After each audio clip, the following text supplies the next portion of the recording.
ये छूटना नहीं चाहिए। मौका मिला है, इसको श्रवण करो, अपने जीवन में उतारो। महाराज, सामान की लिस्ट आप बनाते हो, सामग्री की लिस्ट आप बनाते हो। केवल एक लिस्ट ऐसी होती है जो तुम कभी नहीं बनाते हो, वो है तुम्हारी दवाई की लिस्ट। आज की कथा में परम पूज्य गुरुदेव ने बताया है कि एक ऐसा मंत्र जिसका अगर आप सुन भी लें, जप कर लें, सुन भी लें, तो आपकी समस्त परेशानियां समाप्त हो जाती है, उलझनें समाप्त हो जाती है। कितनी भी बड़ी मुश्किल क्यों ना हो, वो हंसते हंसते कट जाएगा। आपको वो मुश्किल, वो परेशानी, वो जो आपके ऊपर एक लोगों की बुरी दृष्टि होती है, तमाम चीज़ें दूर से ही चली जाएगी, बला टल जाएगी। तो चलिए उन्हीं के मुख से जानते हैं उस महामंत्र के बारे में, कथा के माध्यम से। वो लिस्ट दूसरा बनाता है, डॉक्टर बनाता है, कोई दूसरा बनाता है, वो लिस्ट तुम नहीं बनाते। उसी तरह तुम तुम्हारे कर्म की लिस्ट बना सकते हो कि तुमने कैसा कर्म करा है, पर भाग्य की लिस्ट तो मेरा महादेव ही बना पाता है। तू बच नहीं पाएगा। तुम्हारे कर्म की लिस्ट तुम बना सकते हो, अच्छा करा कि बुरा करा, झूठ बोला ना बोला, सत्य कहा ना कहा, उस कर्म की लिस्ट बनाने वाले तुम हो। भगवान गीता में भी कहते हैं कर्म किए जा, कर्म करो। हम भी आपसे कहते हैं कर्म करो, करो कर्म, जाओ। जिस कार्य को करने जा रहे हो उस कार्य को लगनता से करना, दिल से करना। और जब तुम लगनता से करोगे, दिल से करोगे, तो निश्चित है उस कार्य में सफलता जरूर मिलेगी, उसको कोई रोक नहीं सकता। पर बहुत अरमान रखकर नहीं, भीतर अरमान वो होना चाहिए कि मेरा बाबा, मेरा राम, मेरा कृष्ण, मेरा शिव जो देगा, मेरा बाबा जो मुझे प्रदान करेगा, वो कम नहीं देगा, जो देगा वो बहुता में देगा, और उसकी कोई होड़ नहीं हो सकती। जब वो देता है, सारे देव देते हैं, पल्ला झाड़ कर देते हैं। क्या देते हैं? पल्ला झाड़। सारे देव देते हैं तो पल्ला झाड़ कर देते हैं। तुम्हारे भाग्य में कितना लिखा है, कितना तुम्हारे को देना है, कितना कम देना है, कितना अधिक देना है, कैसा देना है, सारे देव देते हैं तो पल्ला झाड़ कर देते हैं। और मेरा महादेव देता है तो छप्पर फाड़ कर देता है। उसने देने में कोई कमी नहीं रखी, बस अपने भीतर थोड़ा सा संतोष रूपी धन होना चाहिए। एक गुरुजी के दो चेले थे। जजमान ने कहा तुम्हारे शिष्यों को हमारे घर में भोजन करने भेज देना। ठीक है, भेज देंगे। अब गुरुजी ने दोनों चेलों को भोजन करने के लिए भेजा, और भोजन करने के लिए जब गुरुजी ने भेजा तो दोनों से कह दिया अच्छे पेट भर कर खा कर आना हो, जो भी मिले उसको अच्छे से पाना, प्रेम से पाना, आनंद से पाना। जो ज्यादा भाव खाता है वो बाद में ट्रेन में बैठ के बड़ा पाव खाता है। इसीलिए गुरुजी अपने चेले से कहते हैं कि थोड़ा सा सावधानी से जाना, जैसा मिले वैसा पाना, नखरे नहीं करना, अच्छे से रहना, प्रेम से रहना। शिष्य दोनों चल दिए। अब गुरुजी से शिष्यों ने पूछ लिया किसके यहाँ जाना है? अरे वो नगर में सेठ है ना, बहुत पैसे वाला, बहुत धनपति, बहुत करोड़पति, बस उसी के यहाँ भोजन करने जाना। अब दोनों शिष्य चले और दोनों शिष्यों ने जाकर सुंदर भोजन प्रसादी ग्रहण करी। चांदी की थाली में भोजन आया, श्रीखंड आया, रबड़ी आई, रसगुल्ला आया, पूड़ी आई, सब्जी आई। इन दोनों ने खूब खाई। खाने के बाद सेठ जी आए और उन्होंने दोनों का तिलक करा, 2 रुपये उनको दिए। अब 2-2 रुपये उनको दिए। दोनों दोस्त जाने लगे, शिष्य जाने लगे। एक बड़ा खुश था, बड़ा प्रसन्न। एक की प्रसन्नता इतनी थी जिसका वर्णन नहीं, और दूसरा मुंह उतारा हुआ था, मुंह लटका हुआ था। लटका लटका मुंह भिन भिन कर रहा था। काय का सेठ, काय का सेठ, बताओ। भिखारी 2 रुपया दिया। काय का सेठ, भिखारी 2 रुपया दिया। अब एक प्रसन्न है और एक का मुंह उतरा हुआ है। एक की प्रसन्नता है और एक का मुंह उतरा हुआ है।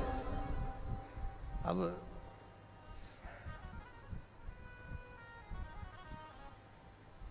गुरुजी के पास गए तो गुरुजी ने देखा कि एक तो इतना खुश हो रहा है, इतना खुश हो रहा है, इतना खुश हो रहा है, और एक को देखो तो मुंह उतरा हुआ है। क्या बात है, इसको दक्षिणा ज्यादा मिली है क्या? इसको दक्षिणा ज्यादा मिली है क्या? नहीं नहीं, गुरुजी मुझको भी 2 रुपए मिले हैं और इसको भी 2 रुपए मिले, तो तेरा मुंह क्यों उतरा हुआ है? अरे गुरुजी पूछो ही मती, चांदी की थाली में खाना खिलाया, पूड़ी रबड़ी श्रीखंड सब दिया, पर दक्षिणा तो देखो कितनी दी, 2 रुपए।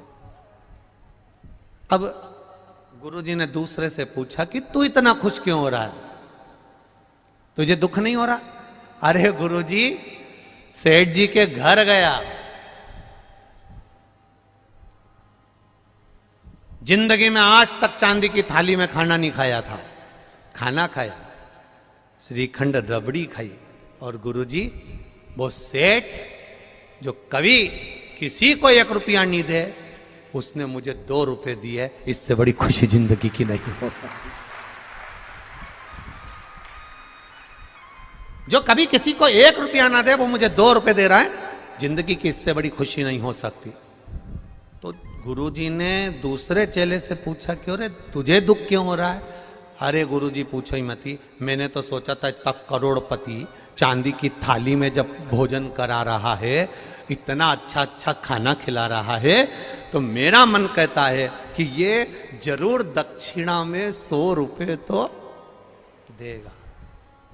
बस हमारे दुख का कारण यही है कि हम इतनी अभिलाषा लेकर चलते हैं, वो थोड़े में हम संतुष्ट नहीं हो पाते कि जो मिला वो परमात्मा की कृपा से मिला है।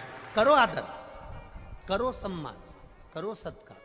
तुम लोग खड़े हो जाते हो ना, इसलिए आस्था वाले तुम्हें दिखाना बंद कर देते हैं। बार बार तुम लोग हाथ हिलाते हो। आप बैठे रहोगे अपनी जगह पर, कथा का रस तत्व ग्रहण करो कि टीवी की ओर देख रहे हो? आप लोग आनंद लो, कथा का रस तत्व ग्रहण करो। महाराज, संबंध एक है, वो माता पिता का संबंध है, और वो माता पिता का जो संबंध है बच्चों से, वो संबंध केवल एक बार रहता है, पुत्र का माता पिता के प्रति, बेटी का माता पिता के प्रति। बाकी का कोई संबंध बार बार नहीं होता, बार बार नहीं।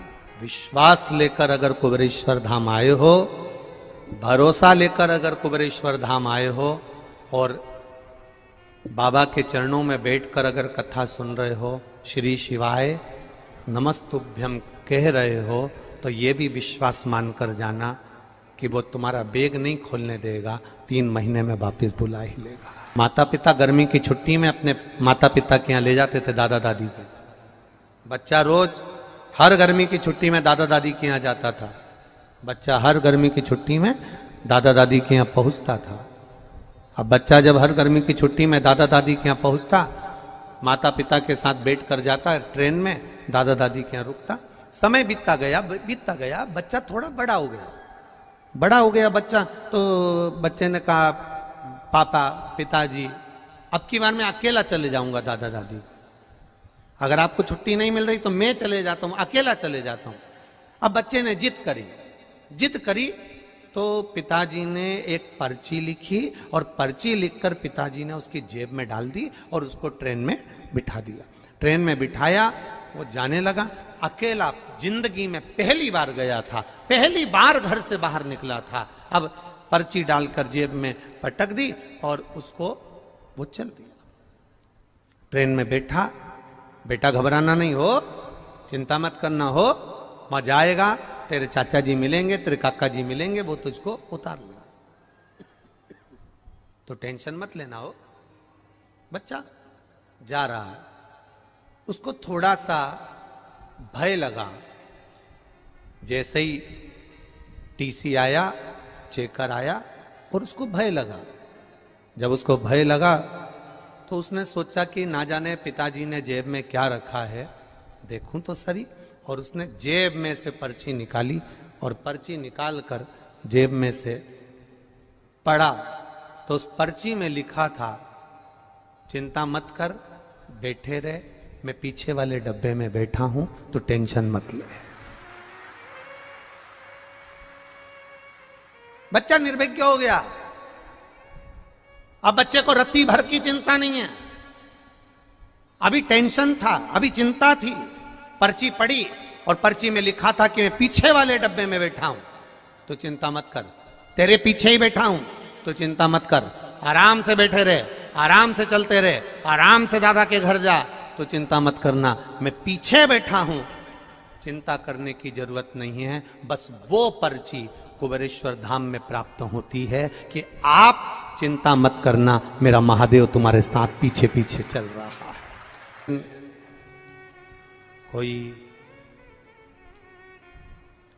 मिलिट्री में उनके पति हैं, उनके साथ आई हुई है और वो जहां हम कक्ष में हैं उस कक्ष के आगे टिक कर बैठी थी और उसकी बात चल रही थी।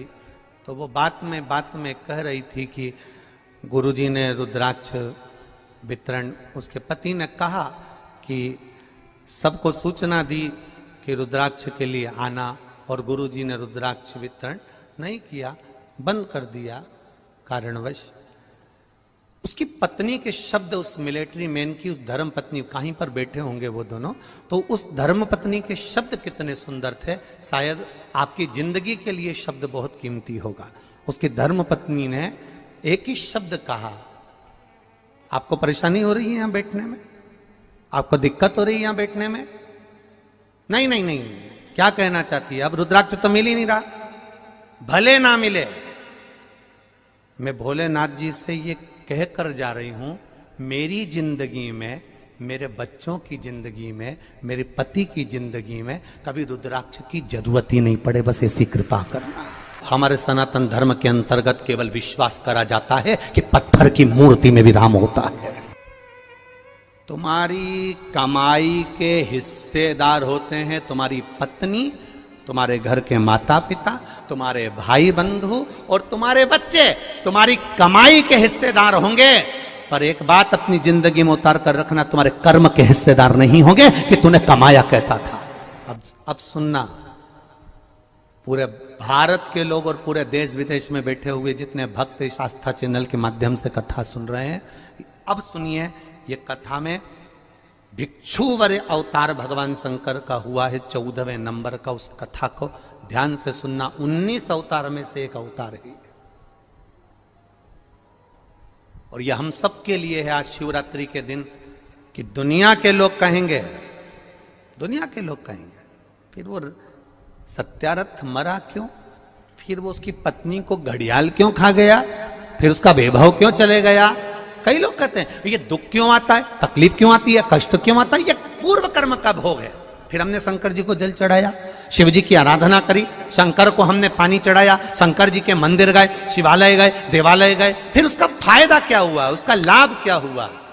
तो फिर शंकर भगवान ने पार्वती जी से कहा, अब उसका जल चढ़ाने का लाभ तुम देखो पार्वती, तुम देखिए।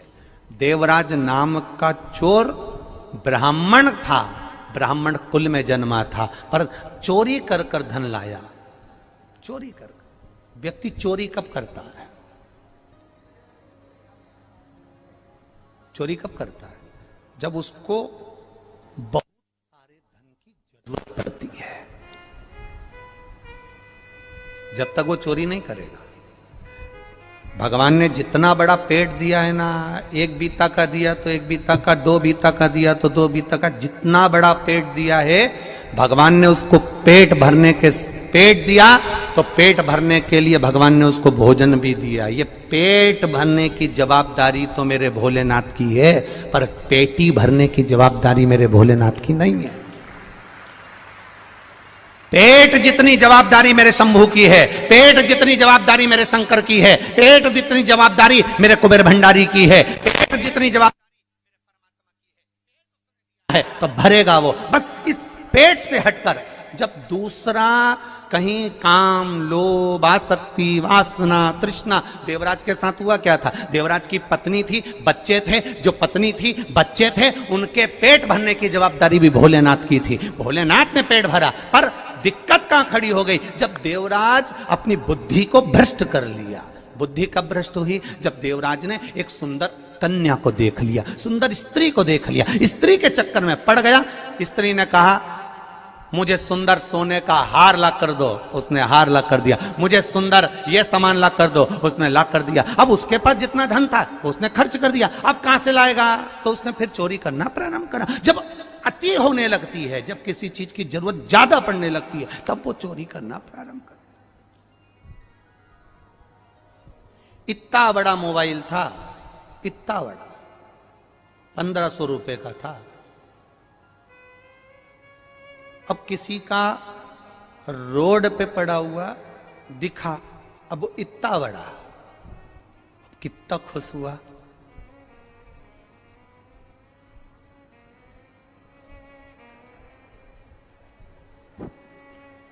उठा लिया। आसक्ति बढ़ गई, लोभ बढ़ गया, ले गया, चले गया, बढ़ गया लोभ, ले गया वो।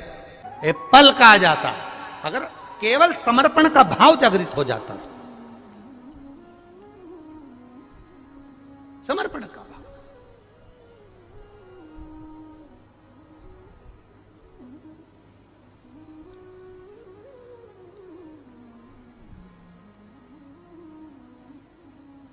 महाराज फल क्या मिला? जल चढ़ाने का फल क्या है? शिव जी ने कहा देवराज की। वीडियो पसंद आए तो प्लीज़ लाइक कीजिए, चैनल को सब्सक्राइब कीजिए, अपनों से शेयर कीजिए और कमेंट में हर हर महादेव जरूर लिखें। धन्यवाद।